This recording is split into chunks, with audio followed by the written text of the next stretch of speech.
안녕하십니까. 자, 민법 총칙을 강의하게 되는 제 이름은 박성열입니다. 자, 우리 수험생들이 대부분 공법에 익숙해 있고 사법에 대해서는 별로 공무원 시험과 별로 관련이 없다 보니까 잘 공부를 하지 않습니다. 그러니까 헌법이나 행정법이나 행사법이나 이런 것들은 다 공법이죠. 반면에 민법은 우리 일상생활에 관계되는 법 아닙니까? 그러니까 사인들, 우리 개인들을 사인이라 공인의 반대말로, 그죠? 사인들 생활관계를 규율하는 법입니다. 어떻게 보면은, 야, 근데 내가 죄를 짓지 않으면은 행법적인 문제는 생기지가 않죠. 행사법적인 문제는. 그러나 이 민사적인 문제는 우리 일상생활에 관한 법이니까 항상 하루하루 이 민법과 관련되는 생활을 할 수밖에 없습니다. 예를 들어서 오늘 점심 식사를 했다. 식당에 사 먹었다. 그것도 계약이죠. 매매 계약. 그러니까 일상생활에 가장 밀접한 법인데 우리가 시험 범위가 민법 총칙만 이 시험 범위에 들어가다 보니까 사실 제일 어려운 게 어느 범위까지 공부를 해야 되느냐.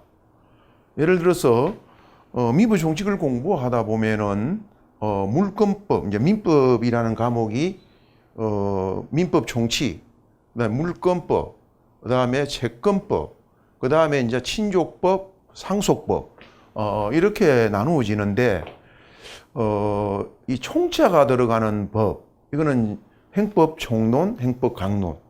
이 총자가 들어가는 부분은 항상 이론이 좀 많습니다.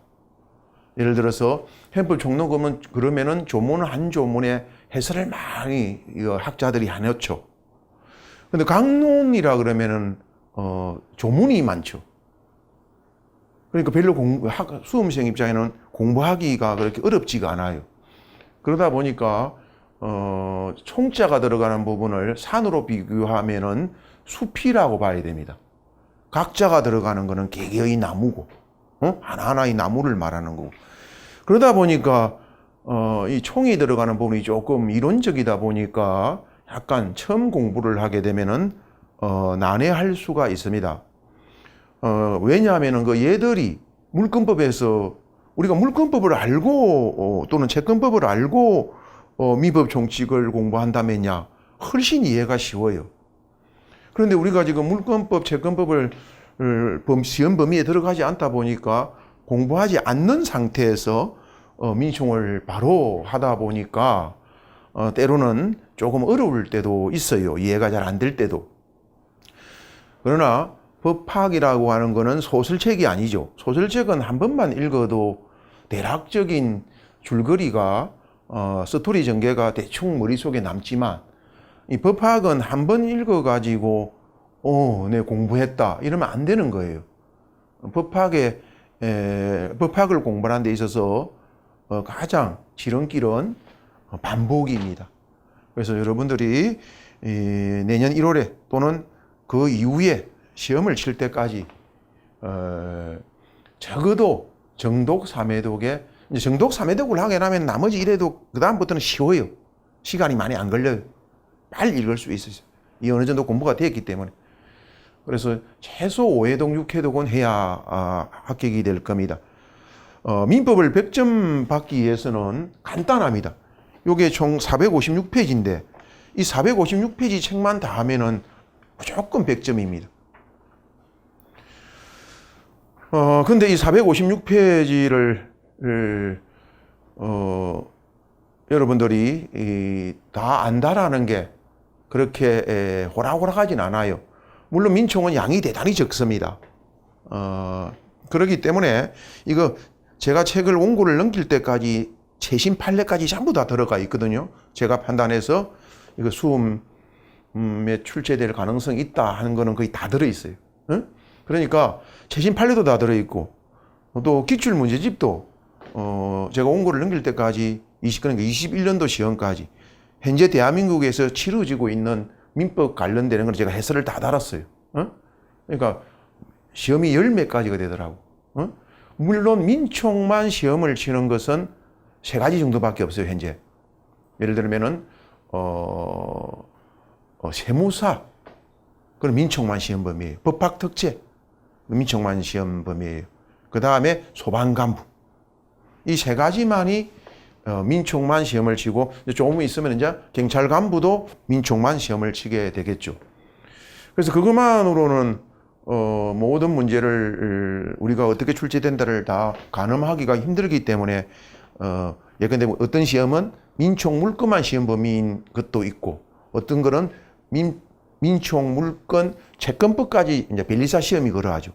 그게 시험 범위인 그 시험도 있고, 아니면 이제 가족법까지 포함해서 전체가 시험 범위인 것도 있고, 뭐 변호사 시험, 법무사 시험, 법원 행정고시 이런 것들이 이제 전 범위가 시험인 거죠. 그런 문제들도 민총에 해당하는 그런 문제들은 다 여기에 수록이 돼 있어요. 그래서 이 책을 다 하면은 무조건 100점인데, 원래 법학이라는 게 이걸 아무리 열심히 해도 공부를 하고도 틀릴 수가 있거든요. 그래서 이 기출문제가 아마 875문제쯤 될 거예요, 총. 그러니까 그것만 이것면은 충분히 연습이 됩니다. 연습이. 그러니까 이거면은 그러니까 요게 기본서가 관건이다 이거죠. 그러니까 이거는 연습하는 거니까 문제는. 그러니까 456페이지밖에 안 되니까 이 정도야 충분히 할 수 있을 겁니다, 우리가. 그래서 저와 같이 잘만 따라가면은 무조건 다 맞을 수가 있다. 실수를 하나 틀릴지는 몰라도 100점 아니면 하나 틀리든지. 자, 출제 경향을 잠시, 제가 모든 시험을 다 해설을 달다 보니까 출제 경향이 되게 빠삭합니다. 결국 아시다시피 출제는 조문, 판례, 보통 뭐 이론 이 3가지 아닙니까? 근데 시험마다 조금은 다르겠지만 거의 오늘날 이 판례가 차지하는 비중이 이 75%에서 85%까지예요. 압도적이죠. 판례가 차지하는 비중. 예? 사실은 판례를 많이 알아야 된다. 민총 판례가 얼마나 많습니까? 그래서 그걸 한계를 정하는 것도, 저는 고심고심 해가지고 이 정도면 됐다, 이거는 빼도 되겠다. 수험생들이 그 한계를 정할 수가 없으니까 강의하는 제가 그 범위를 정해줄 수밖에 없는 거 아니겠습니까? 작년 같은 경우도 뭐 하나도 그 범주를 벗어난 게 없습니다. 범주를 벗어난 게. 그러니까 어떤 시험은 판례가 한 75% 나오는 시험도 있어요. 감정평가사 같은 시험이 보면은 좀 이론이 좀 많이 나오는 편이에요. 그런 데는 한 75%. 나머지 시험들은 거의 85%예요. 판례의 비중. 그러니까 사실은 여기 소개되어 있는 판례는 엔간한 거는 다 알아야 된다. 판례 공부도 암기하듯이 공부하면 안 됩니다. 그러니까 그게 문제를 풀어보면 알아. 판례가 어떻게 나오는지를. 그러면 이 부분이 틀리게 나오는구나. 이걸 알아야 되는구나. 그런 걸 저랑 같이 공부해 나가면서 파악을 하면 되는 거예요. 물론 뭐 한 번 이래도 했다고 해서 완벽하게 이해가 될 수는 없는 거예요. 공부될 수는. 그거는 정신병자죠. 한 번 읽었다고 공부 다 했다. 그건 말이 안 되는 소리죠. 응? 그러니까 이번에 너무 100% 하면은 얼마 못 가서 나가 떨어져요. 그러니까 모르는 거는 체크해놓고 좀 공부 자기 실력이 좀 더 쌓이면은 자연스럽게 알게 될 때가 있을 거예요. 우리는 앞으로 모의고사도 해야 되고 그러기 때문에 또 공부할 기회가 있을 거예요. 그때 가면은 지금은 이해 안 되던 게 자연스럽게 또 문제도 좀 풀어보고 이러면은 자연스럽게 이해가 될 수도 있으니까 지금 조금 잘 모르겠다. 그냥 체크해놓으면 되는 거예요. 그걸 너무 완벽히 하다 보면은 그냥 스트레스 받거든. 완벽하게 공부하려고 한다고 해야 되는 게 아니거든. 그러니까 어느 정도 노력은 해야 되겠지만 처음부터 너무 100% 완벽을 기울이지는 말자. 물어보고도 이해가 잘 안 되면 그냥 체크하고 넘어가면 되는 거예요. 그리고 이 책이 나온 이후에 나오는 판례들 걱정 안 해도 됩니다. 제가 해야 될 문제예요. 여러분들이 그 뭐 최신 판례 찾고 뭐 해야 될 그럴 필요 전혀 없어. 나중에 모의고사 할 기회나 또 아니면 제가 판례를 최신 판례 몇 개 안 돼.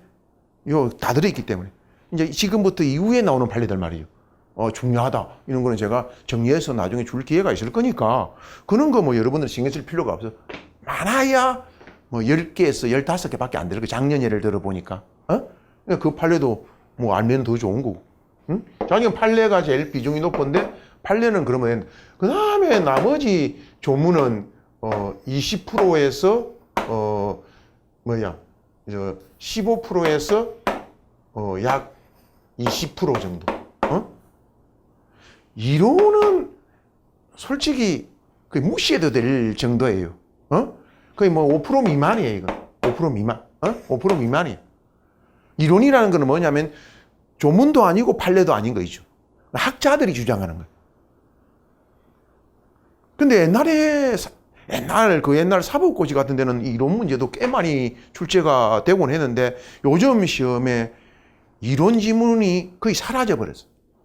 이제 가끔 이제 문제 풀어보면 나오는데 그거는 충분히 우리가 커버할 수가 있는 거고 공부를 해나가면서 5% 정도밖에 안 되니까 5% 정도밖에. 우리는 요 두 가지에 요 조문 전부 다 소개되어 있거든. 초점을 맞추어서 공부를 해야 된다. 그러면 요것만 하면은 100점을 받을 수 있다는 거예요. 그죠? 요것만 하면은. 그러면 우리가 수험 대체 어떻게 공부를 해야 되는가? 아까도 말했지만 여기 책에 조문 다 소개되어 있거든. 조문이 아마 조문 개수가 민총의 조문은 총 1조부터 184조까지거든. 184개야 조문이. 이거밖에 안 돼. 다른 법에 비하면 얼마나 적어. 근데 이제 관련 조문이 있어요. 플러스 알파가 되는 거지. 꼭 민총 범위가 아니지만 이 총이라는 게 숲이다 보니까 예컨대 물권법에 관련되는데 물권법에 있는 조문인데 민총과 관련되는 경우도 있고 그런 거 다 합해봤자 이게 20개 남짓 될 거예요. 그러면 조문 총 공부해야 될 거 한 200개 남짓일 거예요.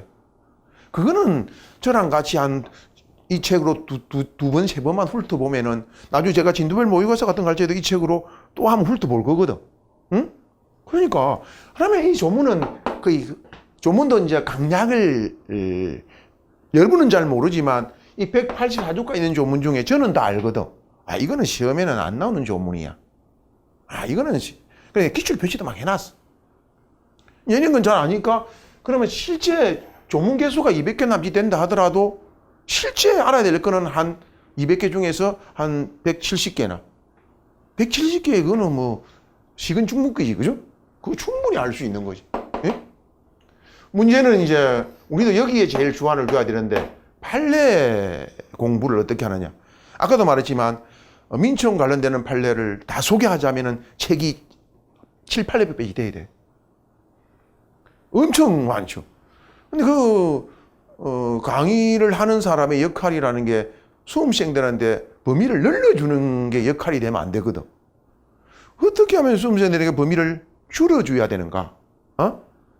수험생들은 한 과목만 공부하는 게 아니고 여러 과목을 공부한단 말이죠. 그러니까 시간에 항상 쫓긴단 말이죠. 그러다 보니까 이 민법 총칙에 많은 시간을 투자할 수가 없는 거지. 제 역할은 가능하면 적은 시간 투자해가지고 다 100점 맞게 만들어주는 게 제 역할인 거예요. 그래서 고민해가지고 판례 이거는 책에 여차, 이거는 빼자 이렇게 해가지고 이 정도로 딱 해놨으니까 여기 소개된 거는 물론 여기도 판례도 이제 A급 판례가 있고 뭐 B급 판례가 있고 C급 정도까지는 판례가 있지. 그러니까 우리가 한 문제도 틀리면 100점을 맞아야 다른 걸 좀 못해도 되는데 매년 나오는 거하고 2, 3년마다 한 번 나오는 거 2, 3년마다 나온다고 해서 그걸 안 해서는 안 되잖아. 매년 나오는 것만 하면은 민법 100점 중에 70점 받겠지. 실시험 받으려고 우리가 공부하는 게 아니거든. 실시험 받으면 떨어지지. 나 매년 나오는 것만 해도 실시험 받는다 알아. 그러면 강의 10회만 해도 돼. 10회만 해도. 이거 매년 나와. 그럼 실시험은 무조건 받을 거야, 아마. 근데 그리고는 합격이 안 되는 거잖아, 합격이. 그러니까 100점을 받게 해야 되니까 2, 3년 만에 나오는 판례들도 해야 되는 거지. 그러니까 2, 3년마다 한 번씩 나오지. 전문도 마찬가지고. 그래서는 안 된다라는 거예요. 원래 알잖아, 커트라인이라는 게 항아리행이 돼가지고 커트라인 근방에 수험생들이 난 시험 치고 나면 다 모여. 물론 잘하는 일부는 저 커트라인보다 훨씬 높고 또 못하는 많은 사람들은 저 밑에 커트라인 근방 합격될 여지가 없는 사람들. 그럼 결국 중간층이 제일 많거든. 특히 커트라인 근방에도 이렇게 볼록하게 된단 말이에요. 거기는 한 문제가 당락을 좌우한단 말이에요, 그때는. 거기에서는. 그리고 또 이 간부들 시험에서는 체력 시험이라는 게 있기 때문에 가능하면 필기시험 합격 자체가 중요한 것보다는 이항지에서 합격될 바에야 고득점으로 합격이 돼야 돼. 고득점으로. 그러니까 필기 면접에서 조금 점수를 까먹더라도 통과가 될 수가 있으니까. 그러니까 합격 자체를 필기시험 합격됐다 이걸 좋아할 게 아니라니까. 필기시험 되고 떨어진 사람을 많이 봤으니까. 그러니까 가능하면 고득점을 해야 되니까 가능하면 여기 있는 거는 가능하면 다 하도록 하자. 이론은 꼭 필요한 건 속에 돼 있어. 잘 안 나오지만. 그러니까 이거 그렇게 큰 신경 쓸 필요 없는 거고. 자, 그러면 결론적으로 말을 하자면은 다른 과목에 투자할 시간 3분의 1만 투자하면 민청원 돼. 응? 예, 근데 양 많은 다른 과목들 얼마나 공부하기 힘들어. 공부할 것도 많고. 또 그런 과목들 시간 3분의 1 투자해서 100점을 맞을 수 있다면 당연히 민청을 우리가 공부를 해야 되겠죠. 에? 그런 마인드로 민청은 내 전략 과목이다. 이런 생각으로 민청을 앞으로 접하면 될 것 같고 충분히 가능도 또 하고요. 에? 그렇게 해야 됩니다. 그리고 강의는 그래서 제일 제가 그동안 강의를 한 25년 이렇게 이상 해오면서 제일 좋은 방법은 오늘 강의한 걸 같이 문제를 풀어보는 거예요. 응? 같이. 그래야 이해가 더 빠르거든. 그래서 4시간 강의 중에 1강, 2강, 3강은 기본 강의를 할 거예요. 응? 그 다음에 마지막 남은 한 강은 오늘 강의한 내용에 대한 요 문제를 풀어주는 그런 시간을 갖게 될 거예요. 그래야 오늘 배운 거 집에 가 복습을 하더라도 금방 이해가 되고 문제집과 기본서가 따로 놀아서는 안 되거든. 따로 놀아서 혼일치가 돼야지. 한꺼번에 그냥 그래서 횟수가 조금 많이 해놓은 거예요. 문제까지 다 풀어주려고. 어? 그러니까 한꺼번에 끝내버려야지. 나중에 문제풀이 따로 이렇게 해야 될 그 공부는 시간만 더 많이 들지. 한꺼번에 하는 김에 다 해버리는 게 훨씬 더 좋을 거다.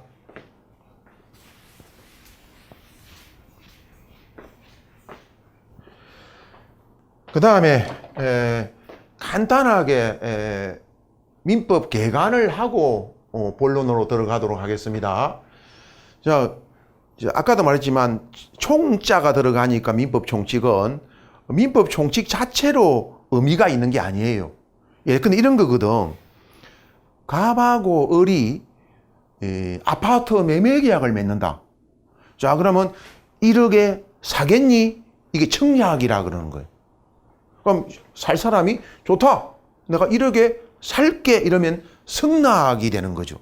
그러면 이제 계약이 성립하려면은 청약과 승낙이라는 의사표시가 있어야만 계약으로 성립된다 이 말이죠. 근데 우리 민총 파트에 어디에도 매매계약이라는 조문은 없어. 왜냐하면 매매계약은 저 채권법에 570 이런 데 가야 나오는 거야. 에? 여기는 없어. 근데 방금 청약과 승낙이 있어야 계약이 성립한다 그랬잖아요. 그럼 청약과 승낙은 의사표시야. 그 의사표시에 대해서는 민총의 규정이 있거든. 만약 이 의사표시가 착오에 하여 의사표시를 했으면 어떻게 될까? 사기 강박을 당해가지고 의사표시를 하면 어떻게 될까? 서로 짜고, 흔히 짜고 치는 고스톱이란 말이에요. 서로, 야, 이거 우리 이렇게 진짜는 얘한테 파는 거 아니야? 아니면은 진짜 팔더라도, 우리 다운 계약서라 그러죠. 진짜는 2억으로 팔면서 매매 계약서는 1억 5천으로 맺은 것처럼 적는단 말이지. 그 세금 때문에 그런 거지. 세금 적게 내려고. 그러니까 다운을 시킨다고 해서 다운 계약서라 그러잖아요. 자, 이런 것들이 허위 표시라 그래, 이런 걸. 자, 그러면 매매 계약 자체는 채권법에 규정이 되어 있지만 그 매매 계약을 맺을 적에 서로가 청약, 성약하는 과정에서 합의를 보는 과정에서 이런 착오에 빠져서 의사표시를 했다. 사기 강박을 당하여 의사표시를 했다. 이러면은 민청 규정이 제공되는 거란 말이거든. 그래서 민법 종칙은 민법 종칙 자체의 어떤 매매 계약 이런 건 없지만 그런 매매 계약이나 저당권 설정 계약이나 이런 거, 물권법이 저당권 설정은 이런 거 맺을 적에 의사표시가 동반되기 때문에 그 의사표시에 대하여 착오가 있으면 어떻게 할래? 이런 걸 다루는 게 바로 민법 종칙이라는 거지. 또 마찬가지로 매매 계약을 꼭 본인이 맺으라는 법 없잖아. 내가 바빠 죽겠어. 그럼 내 대리인을 시켜가지고 매매를 맺으라 할 수 있는 거 아니야? 그 매매 계약만 규정해놨지 채권법에는 대리인은 거는 규정 안 해놓거든.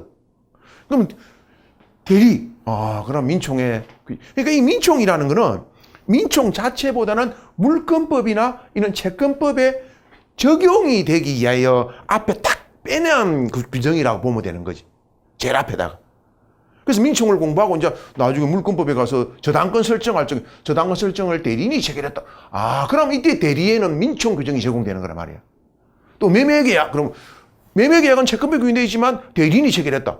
그럼 민총에 있는 대리 규정이 적용되는 거고 의사표시 규정이 적용되는 거고 이렇게 되는 거라. 그래서 민법 총칙은 되게 추상적이다 이거지. 그러다 보니까 민총에서 권리 그러면은 우리는 이제 권리라 그러지만 여러분들은 공권 쪽에 항상 더 가깝잖아. 공법을 주로 많이 하니까. 공권의 반대, 그러니까 민법에서 말하는 권리는 사건이라 그래. 사건. 근데 우리는 권리라 그래, 그냥. 근데 이 사건, 권리는 이게 민총에서는 권리라고 부르지만 이거는 총칭하는 개념이라 말이야. 예컨대 물권, 채권, 친족권, 상속권 이런 것들을 다 권리라고 부르는 거지. 예? 또 민총에서 우리 민총 공부에서 제일 중요한 게 용어가 법률행위거든.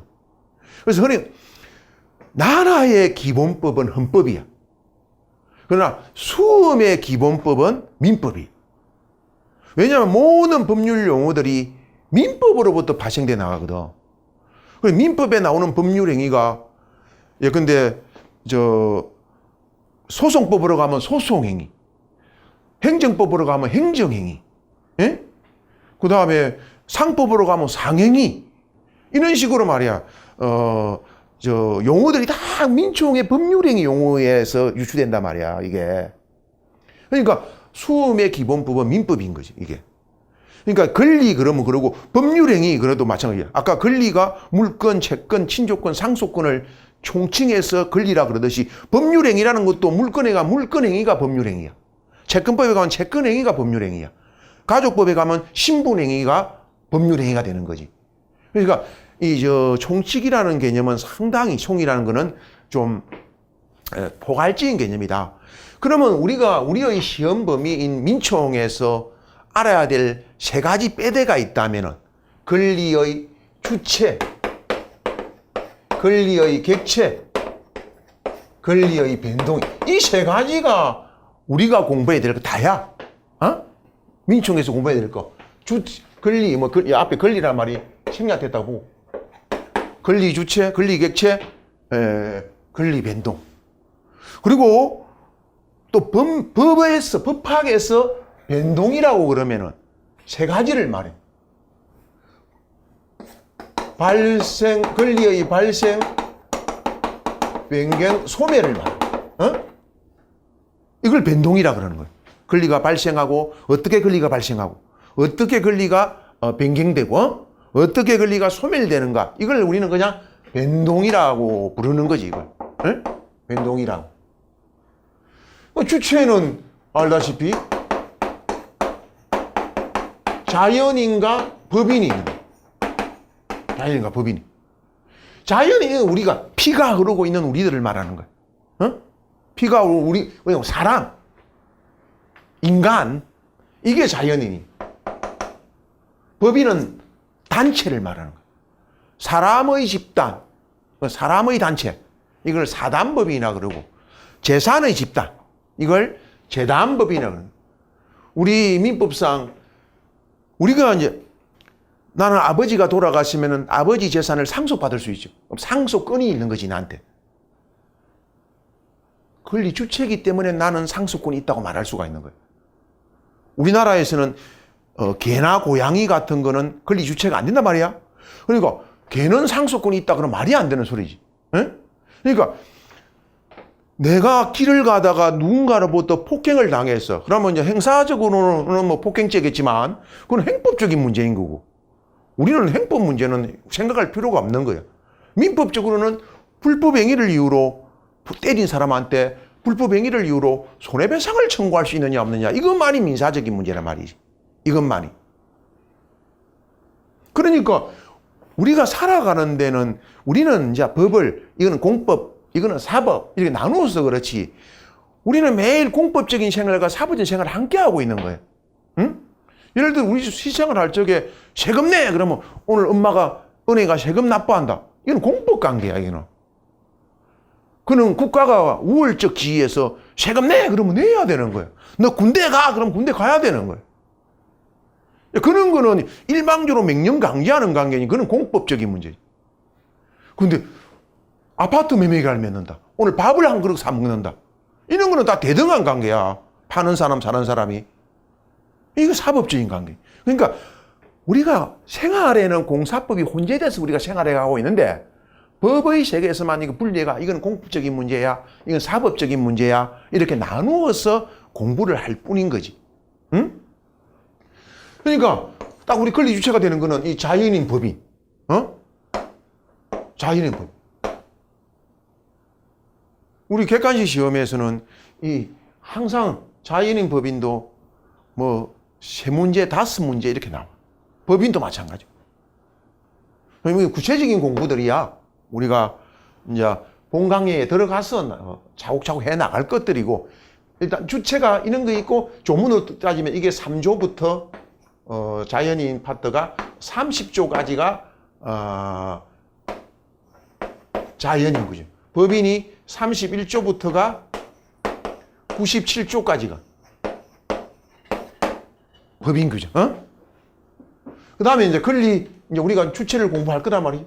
그 다음에 이제 객체로 들어가게 되는 거예요. 사실 권리라는 말이 다양하다 그랬죠. 물권도 걸리고, 채권도 걸리고, 친족권도 걸리고, 상속권도 걸리고. 이 친족권, 상속권 같은 걸 우리는 다른 말로 합하여 신분권이라고 또는 가족권이라고 부르는 거예요. 그런 것들을. 자, 그러면 권리마다 객체는 달라. 야, 근데 물권의 객체는 뭐 물자가 들어가 있는 데서 짐작할 수 있잖아요. 물건을 객체로 하는 거예요. 동산, 부동산 이런 물건들을 객체로 하는 권리. 야, 근데 내가 아파트를 하나 사서 등기를 앞으로 소유권 이전 등기를 했어. 그럼 소유권이 나한테 생기지. 이 소유권은 물건이야. 이 소유권의 객체는 결국 뭐예요? 아파트가 되는 거지. 물건이잖아, 아파트도. 은행 가서 이 아파트를 담보로 하고 돈을 1억을 빌렸다. 먼저 은행이 나한테 저당권을 갖는 거죠. 은행이. 은행의 저당권도 이 아파트가 객체잖아. 물건을 객체잖아. 그런 게 물건이야. 반면에 채권은 우리가 채권의 정의를 뭐라고 내리느냐 하면은 특정인이 다른 특정인에 대하여, 예컨대 갑이 을에 대하여 특정한 급부를 청구할 수 있는 권리, 이렇게 정의를 내린단 말이야. 그러니까 채권은 사람이 사람에게 뭐 달라고 해달라고 요구할 수 있는 권리. 바로 이런 거야. 돈 내가 1,000만 원 빌려줬어. 그럼 당연히 갚아라고 요구할 권리가 있잖아. 이 갚아라고 요구하는 권리는 물건을 객체로 하는 게 아니지. 사람에게 빨리 돈 갚아라. 그럼 저 사람이 난 돈을 갚는 행위를 해야 되는 거야. 갚는 행위를 우리는 급부라 그러는 거야. 또는 급여. 갚는 행위 자체를 법률 용어로 급부 또는 급여라 그러는 거지. 그럼 내가 요구한 거는 빨리 행동을 취해라 이거지. 채권은 전혀 물건과 다르잖아. 뭐 이런 자세히 들어가는 거는 물권 채권법이 영역이 되니까 뭐 이따 개념만 파기되면 돼. 그러니까 지금은 응? 채권은 그런 거란 말이야. 돈을 갚아라. 그러니까 이제 갚는 행위를 해야지. 안 해주면 이제 강제집행 소송 걸어가 강제집행 들어가는 그건 이제 민사소송법적 문제인 거고는. 그런 거는. 자, 지금 민법에는 갚아라. 물건을 객체하는 게 아니죠. 그러면 채권의 객체를 우리는 그래서 급부라고 부르는 거야. 채권의 객체, 상대방의 의무자의 행위, 이걸 급부라 그런다 그랬죠. 급부가 채권의 객체가 되는 거예요. 친족권의 객체는, 친족권이라는 게 뭐냐 하면은 부부관계, 부모 자식 간의 관계 이런 걸 말하거든. 그러니까 친족법상의 각종 지위라 그래. 그게 자식이라는 지위, 배우자라는 지위, 이런 게 친족권의 객체가 되는 거예요. 상속권의 객체는 이제 상속 재산이 되겠죠. 아버지가 아파트도 남기고 고려청자도 남기고 사망했다. 그럼 그게 상속의 대상이 되잖아. 그 상속 재산이라 그러는 걸. 상속 재산이 이제 상속권이라는 권리의 객체가 되는 거지. 근데 이렇게 권리의 객체는 권리 종류별로 대단히 다양하거든. 그걸 민법 총칙에서 다 규율할 수가 없거든. 다 규율할 수가 없기 때문에 가장 대표적인 권리 객체인 우리 민총은 물건에 대해서만 규정하고 있는 거예요. 그럼 이제 우리 권리 객체편에 가면 물건을 공부할 건데, 이 물건을 공부할 적에는 아까도 말했지만 여러분이 그 한계를 정할 건 아니고 제가 정해 물건법이 좀 관련이 돼. 딱 들어보니까 관련될 것 같죠? 왜냐면 물건의 객체가 물건이니까. 근데 민총에서 물건만 공부한다. 많은 권리 객체들은 다 관계되는 곳에 맡기고 오직 물건의 객체인 물건에 대해서만 민총에 규율하고 있거든. 그러니까 물건을 공부할 적에는 약간의 그러니까 그 물건법의 어느 영역까지 우리가 알아야 되느냐. 그거는 제가 해야 될, 여러분들 가르쳐 줘야 될 몫이다, 이거는. 물건법을 그것도 다 할 수는 없는 거 아닙니까? 물건 민총보다 더 두꺼운데. 어떻게 다 해, 그걸. 그러니까, 이까지만 하면 된다. 그런 거죠. 그래서 물건에 대한 공부도 어렵지 않아요. 한두 문제 꼭 나올 건데 무조건 맞출 수 있어. 그 다음에 이제 제일 우리가 공부해야 할 민총의 핵심은 어떻게 보면 민총의 꽃이죠. 권리 변동입니다. 여기서 뭐 너무 중요한 게 많기 때문에 여기서는 뭐 한마디로 말하기 어려워. 앞에 서론적인 부분을 거쳐가면은 이제 반사회적 행위가 나오고, 그다음 불공정 법률행위가 나오고, 법률행 해석이 나오고, 그다음 의사표시가 나오고, 대리가 나오고, 그다음에 무효와 취소가 나오고, 그다음에 조건 기한이 나옵니다. 여기까지가 법률행위와 관련되는 거예요. 근데 권리 변동을 시키는 원인이 꼭 법률행위만 있는 건 아니거든. 사건이라 부르는 것도 있거든. 나중에 설명하니까 여기는 그냥 드러나 보면 됩니다. 그와 관련해서 기간과 소멸시효라는 게 있어요. 우리 민총에서 제일 어려운 파트가 소멸시효예요. 소멸시효는 판례가 대단히 발달되어 있고 판례가 너무 많아요. 그러니까 책을 쓸 때도 제일 힘든 게 소멸시효 파트예요. 어느 선까지 판례를 소개해야 될지, 어느 선까지. 다 소개하자니 너무 수험생이 따라올 수가 없을 정도로 판례가 많고, 또 난해한 판례들도 많거든, 소멸시효가. 또 너무 또 적게 소개하자니 나중에 시험에 이 범위를 벗어나서 나오면 또 어떡해? 그래서 소멸시효 책을 쓸 적에 어느 선까지 해야 될지가 고민을 많이 했어요. 근데 뭐 지나간 강의 경력으로 볼 적에 경험상 이 정도면 된다. 그리고 제가 대한민국 모든 미부시험 해설을 다 달아봤다 그러죠. 보면 그래, 이 정도지. 이제 이 한계가 내 머릿속에 있기 때문에 이 정도로 소개해놓은 거거든. 소멸시효 좀 어렵더라도 소멸시효 강의를 우리가 그 2회 이상을 잡아놨어. 2회 이상을. 어려운 파트이기 때문에. 그러니까 여러분도 조금 아까 민총이 다른 공부에 3분의 1만 투자하면 된다고 해서 놀고 있는데 100점을 맞을 수는 절대 없어요. 다른 과목에 비하면 3분의 1점 투자하면 된다라는 거지, 안 해도 된다는 말은 절대 아니야. 솔직히 사법고시 같은 과목에서는 민법이 제일 어려운 과목이에요. 민법이 원래 조문도 너무 많고 1118조가 있거든, 민법이. 명도 너무 많고 이론도 난해하고, 그래서 사실은 민법이 제일 난해한 과목이에요. 그러나 우리는 민총만 하니까 민총만 하니까 양도 적고 다른 과목에 비해 시간 적게 투자해야 되고 조금만 머리 쓰면은 다 100점 받을 수 있고 그렇다라는 것이 원래는 대단히 쉬운 과목이 아니다. 그래서 한 번은 고생을 해야 된다. 한 번은 제대로 그게 바로 이번 기회라고 저는 생각을 합니다. 이쪽은 본강에 나중에 들어가서 하나하나 말을 해야지 여기서 뭐 지금 뭐 아까도 말했지만 열개했지만 중요한 게 너무 많기 때문에 여기서 뭐 이렇다 저렇다 지금 말할 수 있는 문제가 전혀 아닙니다. 그 다음에 이 객관식 시험이라는 게 아까도 잠시 말씀드렸다시피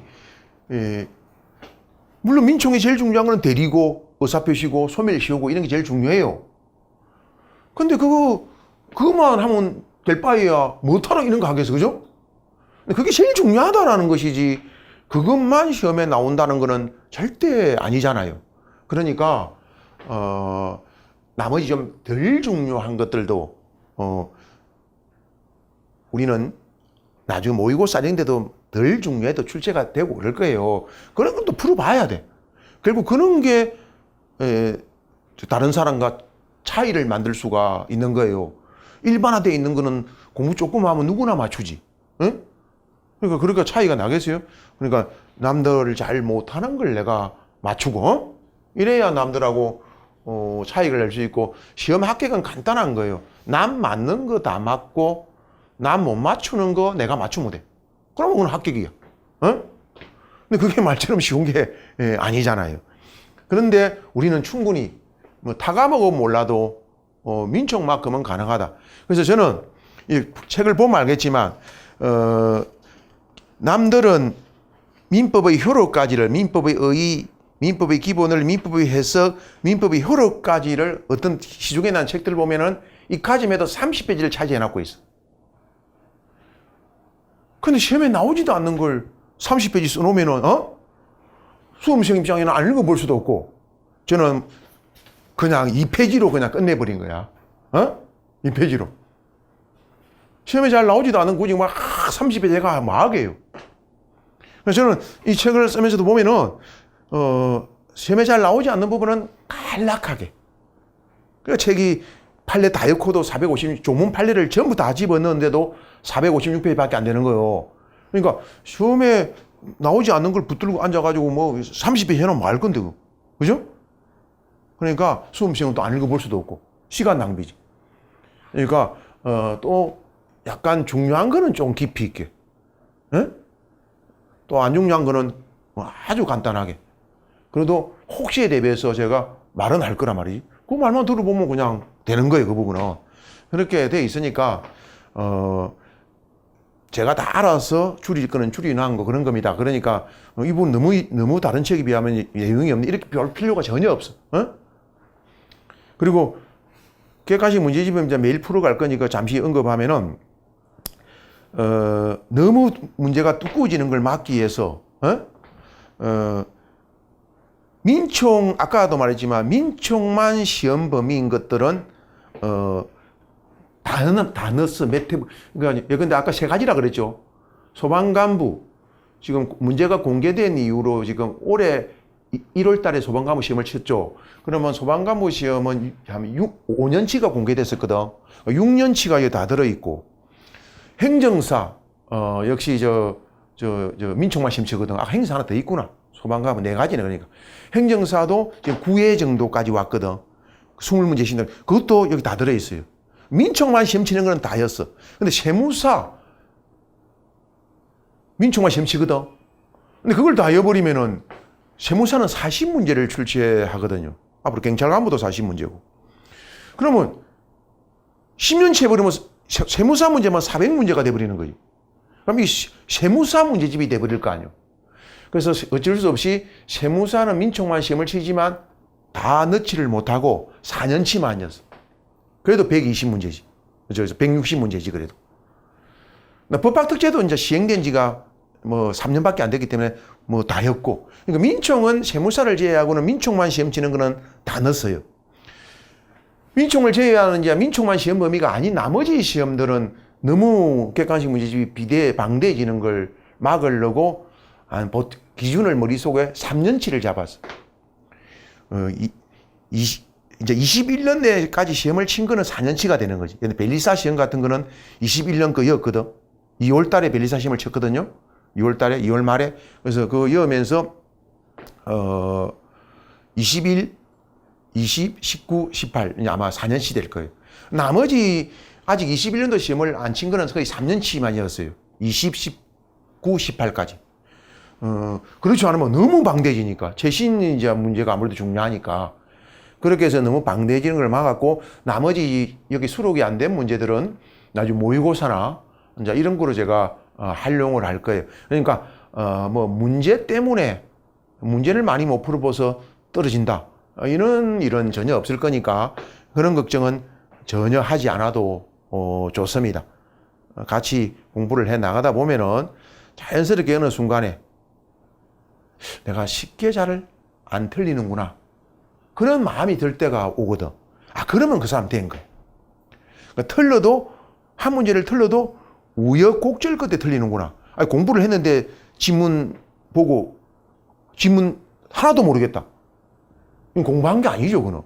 근데 꼭 보면은 한두 개가 아리까리 하거든. 다른 거는 답이 아닌 거 알겠는데. 그러는 이제 고민하다가 이걸 집었는데 답이 저거더라. 우유곡절 끝에 틀리는 거 아니야. 그 아리까리가 몇 문제가 생기면 안 되지. 예? 몇 문제가 생기면 안 되지. 시험당 실제마다 한두 문제 아리까리한 게 있다. 이건지 저건지. 그러면 그거 다 틀리는 건 아니거든. 그거. 그러면 이제 그 사람은 100점을 맞든지 어쩌다가 한 개 틀리든지 하는 되는 거야. 그게 바로 본인이 딱 느끼게 돼 있어. 이거 다 보고 문제 딱 풀고 나면은 이제 어떤 모의고사가 나와도 내가 쉽게는 안 틀리는구나. 이런 딱 느낌이 들 때가 온다니까. 그게 자기 시험 기준으로 한 달쯤 또는 한 달 보름 정도 전에 그런 딱 마음이 들면 돼. 응? 그래서 그런 사람들은 이번 시험 제발 좀 어렵게 나오라. 어렵게 나오라고 바라는 사람이 돼야 돼. 응? 쉽게 나오기를 바라는 사람은 이미 떨어진 거야, 그 사람. 응? 쉽게 나오기를 바라는 사람. 근데 나는 이 과목만큼은 좀 어렵게 나왔으면 좋겠다. 그래야 남하고 내가 차이를 낼 수 있을 거니까. 이런 마음이 들어야 돼. 그러면은 나는 공부가 그만큼 됐으니까 자신감이 생길 거 아닌가 봐. 그래서 우리는 그런 사람이 다 되도록 하자고요. 예. 오늘 첫 강의는 본 강의로 나가지 않고 이렇게 공부 방법, 실제 경량, 그다음에 우리가 공부해야 될 민총에 대한 간단한 이렇게 뭐 이런 게 있다라는 개관, 이런 것만 언급을 했습니다. 예, 10분 쉬었다가 이제 본 강의로 들어가도록 하겠습니다.